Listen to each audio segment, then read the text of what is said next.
Yeah, just a question related to the connection machine. I remember there was Carl Sims. He got a prize. He used the connection machine, and I'm not sure if it was the Golden Mika at Ars Electronica. You got two. I'm just wondering why was there no follow-up on his work? Yeah. Okay. So Carl Sims is a good friend, and he developed the low-level graphics software for the connection machine. Also, I think the software that allowed you to blink the lights. And the first message on the lights was, "I blink, therefore I am."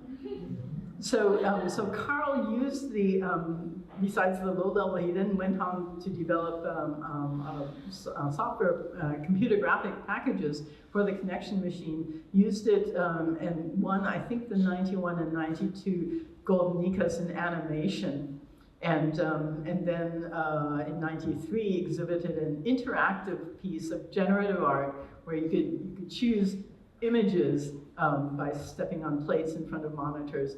And then those would be, in the next step, mated together to generate new images. So 91, 92, 93. And in the generative piece in 93, he actually exhibited a connection machine because this was working in real time rather than being pre-rendered like his two previous years. And that's when I gave my first talk on the connection machine. So the thing is, he also went on and got the MacArthur Genius Grant for his work with graphics. But at the point when he got that grant, which is a little bit later, I think in the 90s, he had started a company to develop computer graphic effects for films.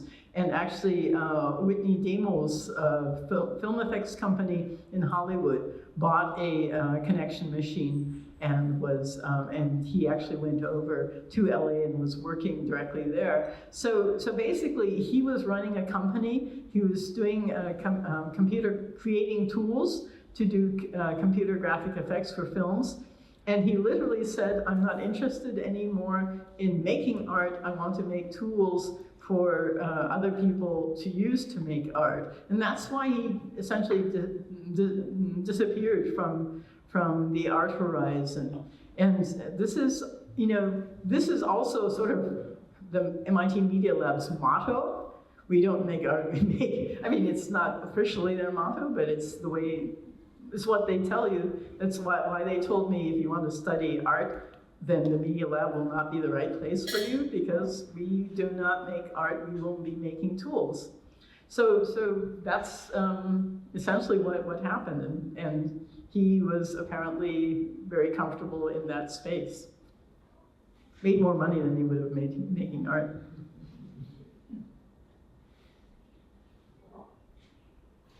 Can we get a microphone back there? I'm officially supposed to moderate this, so if you run out of questions.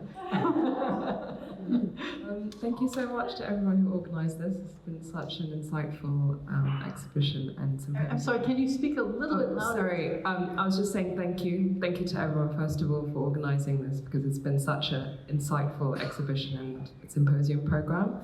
And also to Bob Ross, which is obviously a highlight of the day.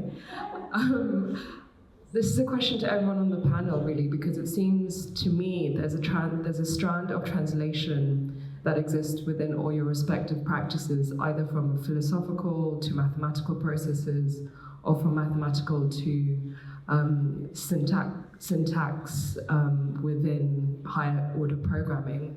So I'm just really curious about how translation works within your respective practices and the process that you use, and the different processes used within translation. Thank you. I'm sorry, how what works?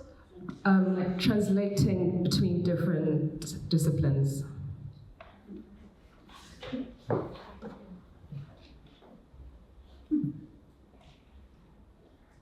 Now, I start now with computer science.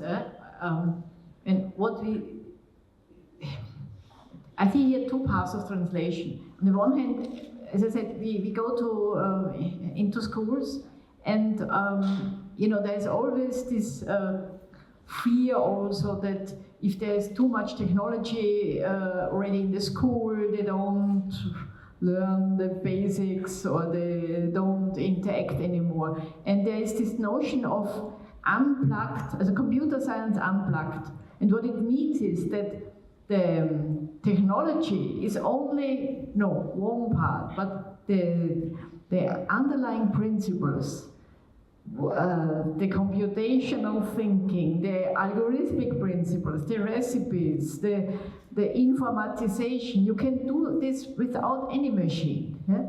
This is also what we do in our workshops, where we explain what a neural network is, and we do it with strings and connectors, and there's no machine at all involved, for example. So this is one thing where we, as I now interpret your question of translation.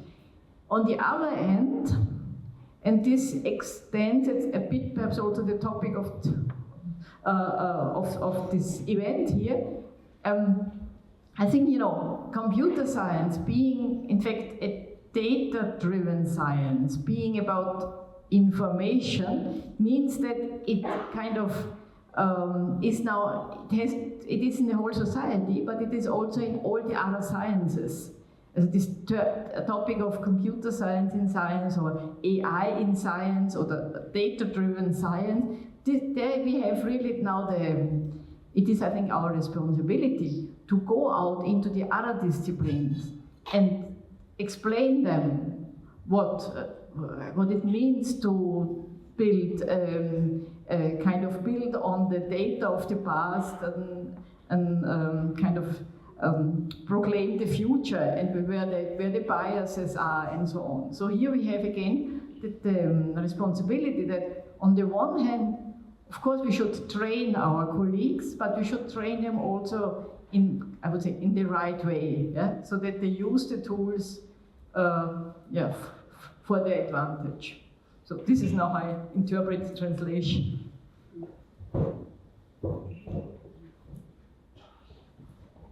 Next question. Next question.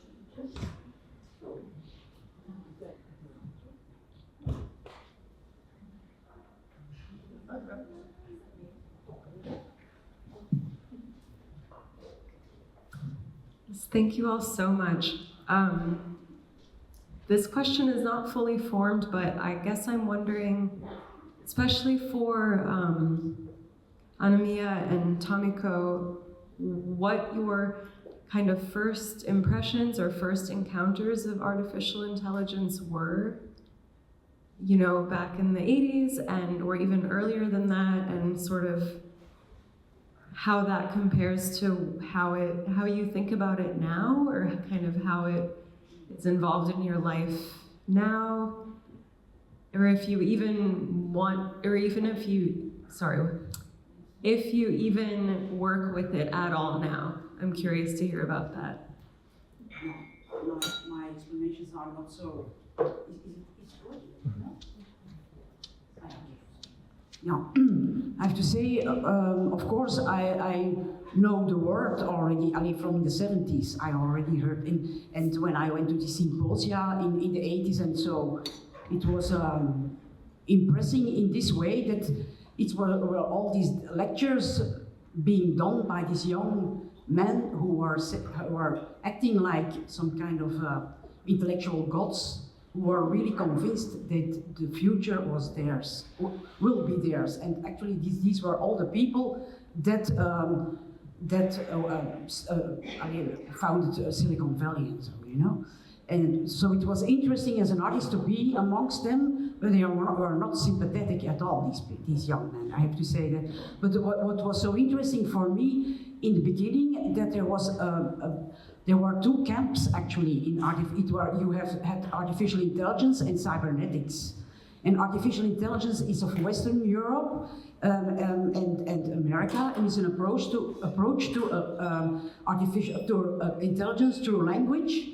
And what in Central Europe, like the golem and also robot, it's more like a mechanical aspects. And I had the pleasure to, in the 80s, to meet Dr. Bonacic, and this was really very interesting to be in the middle of this quest, that you saw these two blocks of what will be the person of the future, you know, and there were.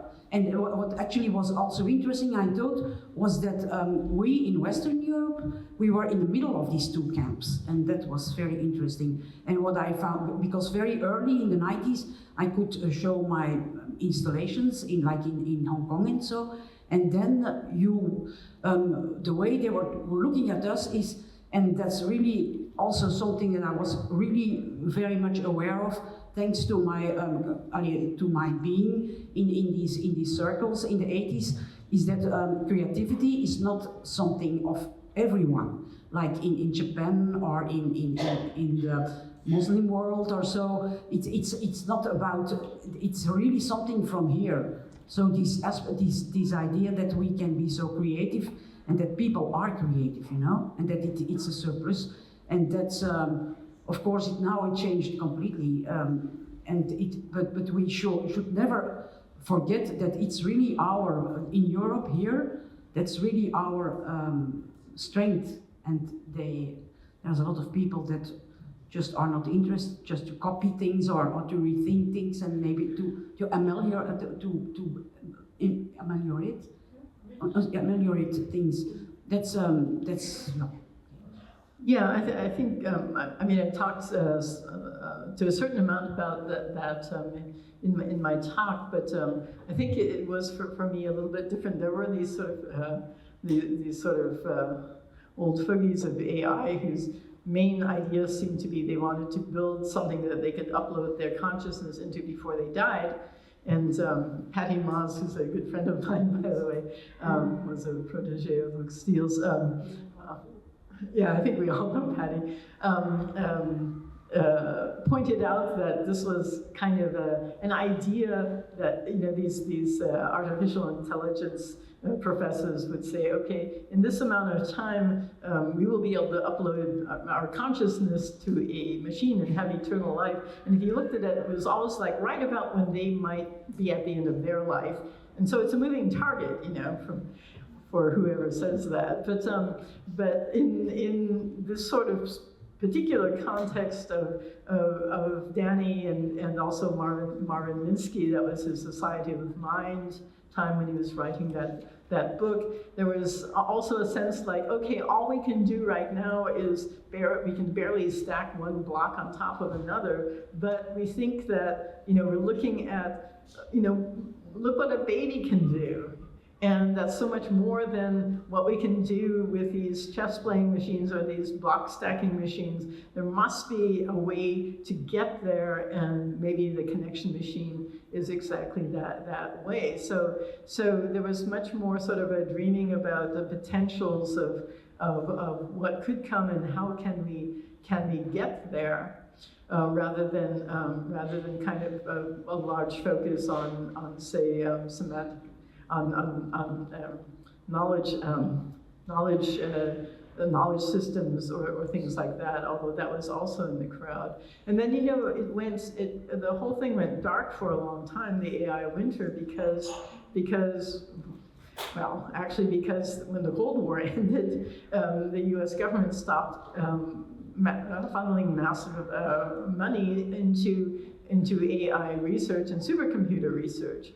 And so between the mid-90s and basically 2012, when ImageNet came out and Jeff Hinton's work that he had been doing all along, then started meeting up with the actual computing systems that could do something with this and could actually provide the levels of neural networks that everyone knew back in the 80s you would need for neural networks to actually be useful.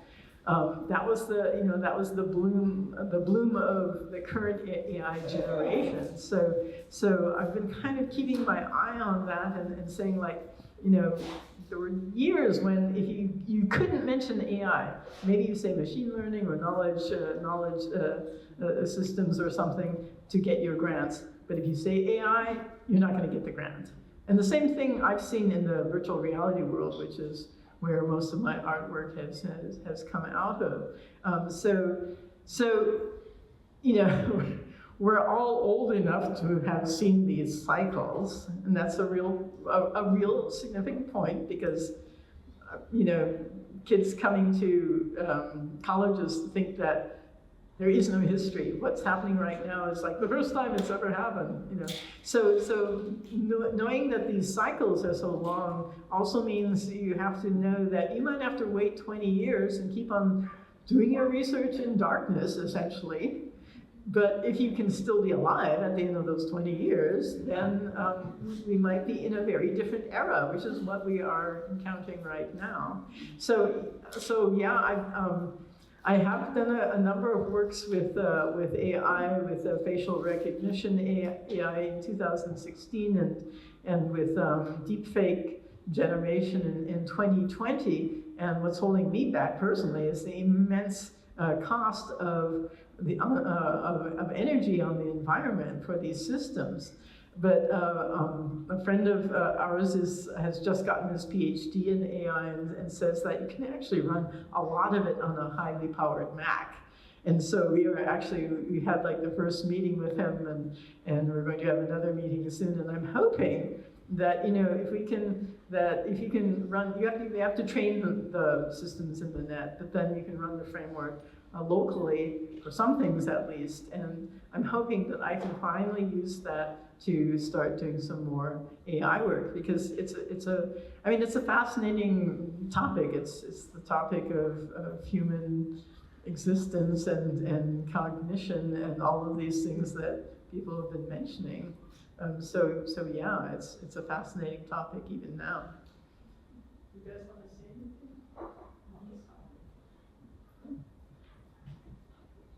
anything? I can agree with everything, of course. Just one thing, since we are at TU Wien and in Austria, especially TU Wien is famous for logic-based AI, also rule-based AI, knowledge representation, reasoning, and of course all the hype we now hear and read and we use, and also where we spend a lot of energy, useless to a certain extent, is a database AI. Yeah? It's just the sheer amount. Now they have the machinery, as you were saying. In fact, the concepts date back in the 50s, 60s and so on. But now you have the machinery and you have the data.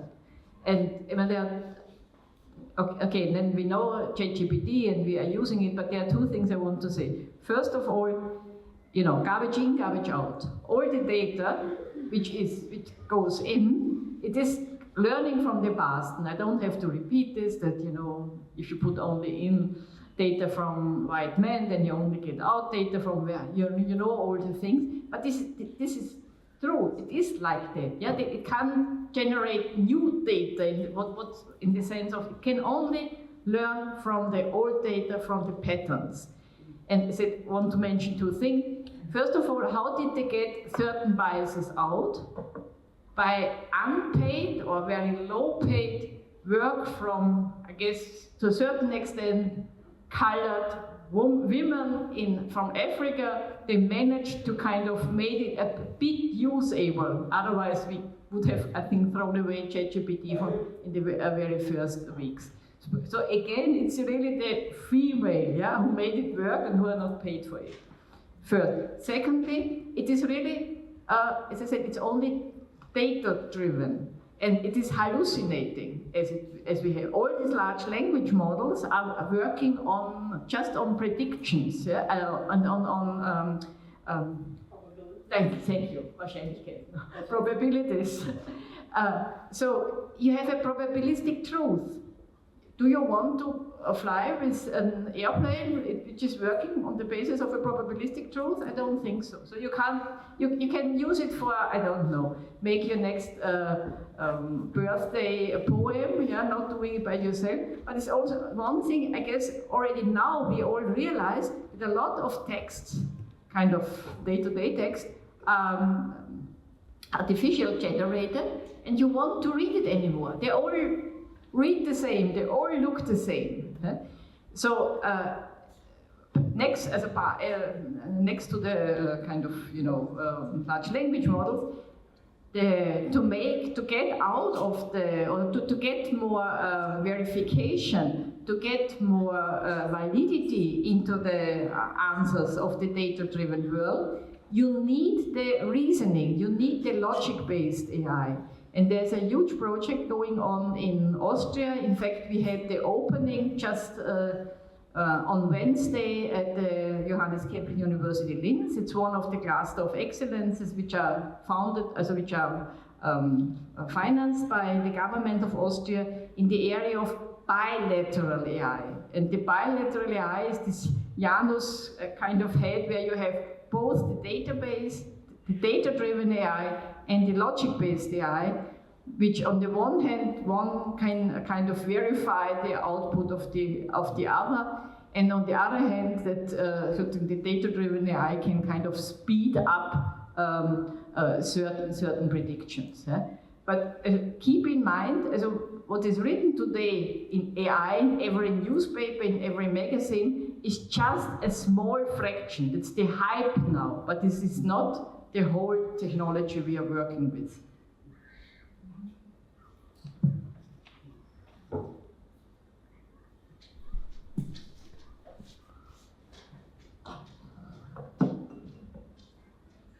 My question is specifically to Dr. Thalmann. You said you are driven by the human mind and the aesthetic aspect of it, as well as democratization. And I was wondering, what kind of future do you imagine at this time, especially in the face of things as deepfake realities and just the course the world is taking as well?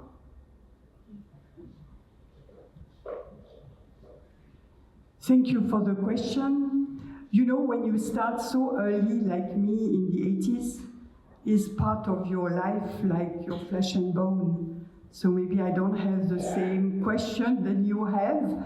And I think now we are so far that it's normal to make selfies, it's normal to have, generating AI, to have virtual worlds. I just came from Italy yesterday where I participate to an EU project about cultural heritage. You know, it's so wonderful that you can, from data, and reconstruct and let eventually people say what so much is inside many documents and you never have access. And the idea is you go, or eventually on your phone, you can ask any entities from the past just to say what normally you have to look in books and so on. So, you know, that's absolutely fantastic. There are so many applications that are so positive. Now, of course, for any technology, we can see the bad side, but you know, maybe it's not to me to ask, because when I develop things, first of all, I like computer science, I like art, I like, well, anything maybe. And I think it's so great to go, and you know, I would be so happy to go through old cities like Vienna, and instead of having a book or somebody who accompanies me, I take my phone and I have an avatar, whatever, or eventually the person who directly speaks to me. You know, I go to a church here, and the person who used to be there, who created, comes and tells me how it was created, with which material. I can ask my question and so on. You know, for me, it's a dream. To me, it's not, it's a nightmare.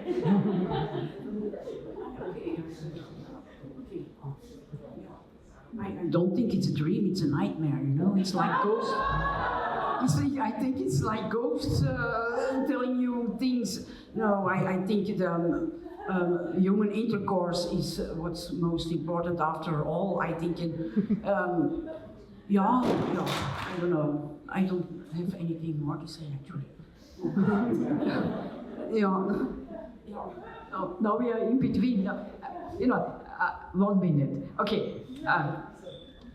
Technology is there. Yeah, we don't go back into the hole, but we have to use it the right way. That's a good, fantastic conclusion. But I want to add an addendum there. You know, there have been, especially women, Timur, I'm going to mangle the name, Timur Jepru, and Margaret Mitchell, who were both on the Google Ethics Committee, who were fired. Why? Because they started talking about how Google is not holding on, you know, keeping on the straight and narrow path of ethics.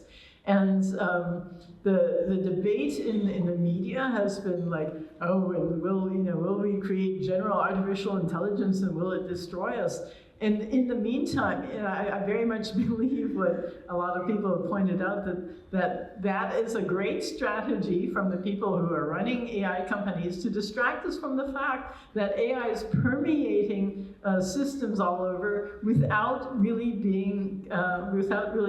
the proper consideration, that it's being used to define, you know, a young woman friend of mine, her first job after getting out of college, she was supposed to write an AI program that would assign foster kids to their families, and she refused. She said, you know, there was no information like who's going to check these results, on what basis should this be done. You know, I'm supposed to implement a black box, and it's going to change the lives of these kids, and no one's really looking at what's supposed to be in the black box and who's watching over it. So the problem is that there's a lot of hype about these sort of existential questions: will AI replace us? Whereas the really boots on the ground, the researchers, like these couple of women who were fired by Google, are completely ignored. And meanwhile, you know, these systems are being put in place to decide people's future with no oversight. But what you are not talking about is the fact that more and more things in society become normalized. You know, you are talking about texts, and you can feel it. It's not you look at the text and you get bored immediately, and it's just that you are rereading the same things, and that's actually something you could not foresee. Because I spoke with Luc Steels 2 weeks ago, and he said, yeah, we knew that this ChatGPT would come, but the only aspect we didn't know that it would come so fast. The only thing they can not predict is the time in which, and in his idea, ChatGPT and everything has been loosened on society much too early. And he's actually and I think we have to deal with it now. We have to deal with it, but it I don't know where it will. But I think there's other possibilities to deal with knowledge representation and to be the future, and a better future, like you said. You know, because I don't think it's the end of idealism. I don't think that. Yeah, I'd just like to add, I am an evaluator on the ERC Advanced Grant in Computer Science. You know, ERC are the top researchers all over Europe, and Europe has decided to put a lot of money on this ERC. And what are the topics? I have read quite a lot of proposals I have to evaluate, and the topics are all about AI, and I think what you said very truly is to model, you know, we model intelligence since early 80s. We try, you know, with Piaget and others, we model, it's a logic. We try to imitate how we think. And now it's from data. From data, we know how it comes. Well, it's not a model. And now most of proposals are to mix the two. And a lot of money is going ahead for extended ChatGPT, for extended simulation, for knowing information whenever you need it. It's not my own option. It's Europe who puts most money in the research, in this top research.